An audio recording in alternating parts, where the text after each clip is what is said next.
L'info sport du week-end avec notre consultant rédacteur en chef de Sprint Magazine. Bonjour Guillaume Mandarchag. Bonjour Adrien. On se retrouve comme chaque semaine, chaque début de semaine pour débriefer l'actualité sport. On parlera bien sûr de football, Ligue 1, Ligue 2 et nationale au programme, basket, athlétisme, quelques infos. En bref, on démarre donc avec cette nouvelle défaite du LOSC qui est de nouvelles inquiétudes pour les Lillois. Et ça y est, c'est fait. Les Lillois ont perdu le match qu'il ne fallait pas perdre face à une formation angevine plutôt volontaire, plutôt offensive, même inspirée. Eh bien, Lille est passé à côté d'un rendez-vous crucial dans la course au maintien. En première période, pourtant, le LOSC avait montré pas mal d'envie, mais très peu de réalisme. Une stat d'ailleurs en première période, 8 frappes, aucune cadrée. Angers, de son côté, a peu à peu mis son jeu en place. Et puis en seconde période, eh bien, la domination est devenue angevine. Et puis, ce qui devait arriver arriva. Et ouais, vous m'aviez prévenu, hein. Il fallait se méfier de Toko et Kambi. C'est lui qui a marqué 2 buts. Ouais, absolument. C'est le meilleur attaquant du club angevin. C'est aussi maintenant le 7e meilleur buteur de la Ligue 1.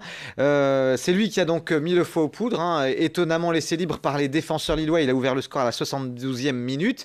Et puis quelques minutes plus tard, égalisation lilloise signée Pépé, un ancien joueur d'Angers d'ailleurs, à la 87e.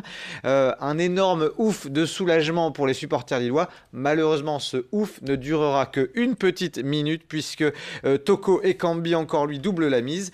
À 11 journées de la fin, Lille est 19e du championnat. On est forcément très inquiet. Christophe Galtier a fait savoir sa déception, son amertume même en conférence de presse d'après-match. Il a d'ailleurs spécifié: ce n'est pas avec le talent qu'on se maintient, c'est du pipeau.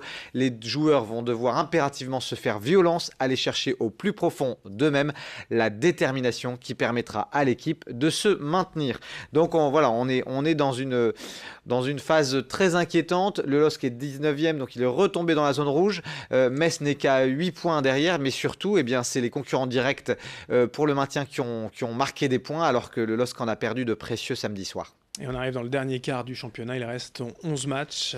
Et puis le prochain match, d'ailleurs, Adrien, ce sera pas facile. Ce sera vendredi soir à 19h à l'occasion de la 28e journée en déplacement face à l'équipe de Nice.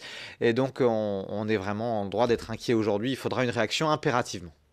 En Ligue 2, décidément, un sale week-end pour le foot régional. Oui, complètement, puisque nos amis de Lens et de Valenciennes ont perdu également. Défaite du Racing Club de Lens à domicile face à l'équipe de Clermont. 1-0 devant plus de 20 000 spectateurs. Décidément, le Racing a du mal à Bollaert en 2018, là où il y avait eu une série de 7 victoires consécutives sur leur pelouse. Les Lensois ont du mal à trouver la finition, à trouver vraiment les qualités offensives pour terminer le travail dans les 30 derniers mètres. C'est ce qu'a dit d'ailleurs Eric Sicora, leur entraîneur.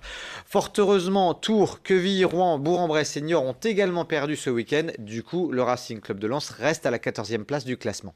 Quel résultat pour Valenciennes? Eh bien, Valenciennes, là aussi, est passé à côté de son sujet lors d'un déplacement à Auxerre, une défaite 2-0.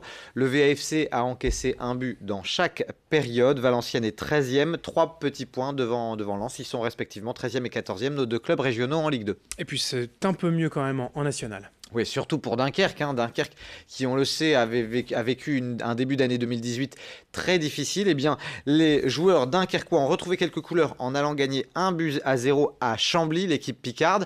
Et il faut noter que depuis le limogeage de Didier Santini, l'entraîneur de Dunkerque, c'est une première réussite sur le banc pour Benjamin Rytlewski, puisqu'il était l'adjoint de Santini. C'était son premier match sur le banc et premier match, première victoire. Et puis du côté de Boulogne, l'USBCO a signé plutôt un bon match nul face à la formation des Herbiers, 0-0. On passe au basket avec les demi-finales de la Coupe de France chez les filles. Toujours pas de miracle pour Villeneuve d'Ascq à Bourges. Décidément, cette équipe de Bourges, ce sera toujours la bête noire de l'USBVA. Une défaite en demi-finale de Coupe de France, 63-44. Ça faisait surtout très très longtemps que les guerrières n'avaient pas marqué aussi peu de points dans un match de basket.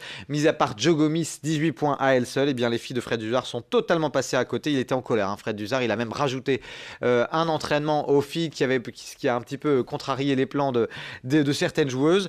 En tous les cas, c'est un résultat vraiment décevant. Il faudra se rattraper en championnat ou en Coupe d'Europe. Un mot du match amical, du derby, Lille-Le Portel, vendredi soir? Oui, alors c'est un. Alors on va pas dire que le Portel a peut-être joué le coup à fond, hein, mais en tous les cas, le LMB a fait un match plein et s'est imposé face au grand frère du Portel qui évolue pourtant en Pro A, hein, une victoire des Lillois 80-65.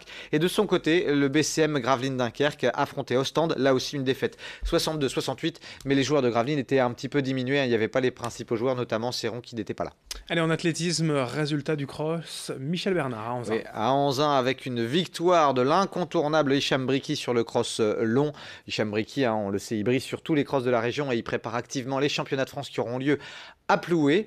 Et puis à noter également le bon résultat de Ménad Lamrani qui a fait un gros coup ce week-end puisqu'il a remporté le cross court et il a terminé deuxième du cross long depuis derrière Hicham Briki, sachant que les deux courses se sont enchaînées à quelques minutes. Donc chapeau à lui, on peut se demander légitimement qu'est-ce qu'il aurait fait comme résultat s'il n'avait pas disputé le cross court. Allez, en bref, quelques infos et d'abord du volleyball. Avec un résultat de Ligue B pour vous dire que la défaite de Cambrai à Narbonne 3-7-2 dans un match ultra serré qui s'est terminé 15-10 ou 15-11 dans la toute dernière manche. Du handball également. Avec les joueuses de Saint-Amand qui ont surpris à domicile l'équipe de Mérignac qui était pourtant avant ce match co-leader 31-27. Elle remonte en 4e place au classement de 2e division, c'est un bon résultat. Il y avait aussi le rallye automobile des routes du Nord. Oui, avec là une petite surprise puisque d'habitude c'était toujours Bayard qui s'imposait, et bien là non, c'est William Wagner qui a surpris son monde en allant s'imposer au rallye qui se passe toujours du côté des routes d'Armentières. Du cyclisme également. Avec une 2e place pour Arnaud Desmar, le Picard, hein, lors de la grande classique Kurne-Bruxelles-Kurne. Et puis du hockey sur glace pour terminer. Avec les Corsaires de Dunkerque qui ont renoué avec la victoire, une victoire 6-2 face à La Roche-sur-Yon. C'est une victoire qui fait du bien pour les hockeyeurs dunkerquois. Voilà, on a été complet sur l'actualité de ce week-end, l'actualité sport dans la région. Merci de nous avoir suivis. Bonne semaine, Guillaume, et à vendredi. Bonne semaine à tous, à vendredi. Merci à vous d'avoir été donc en notre compagnie. L'actualité se poursuit dans un instant. Vos prévisions météo, bien évidemment, à suivre sur votre chaîne d'info régionale.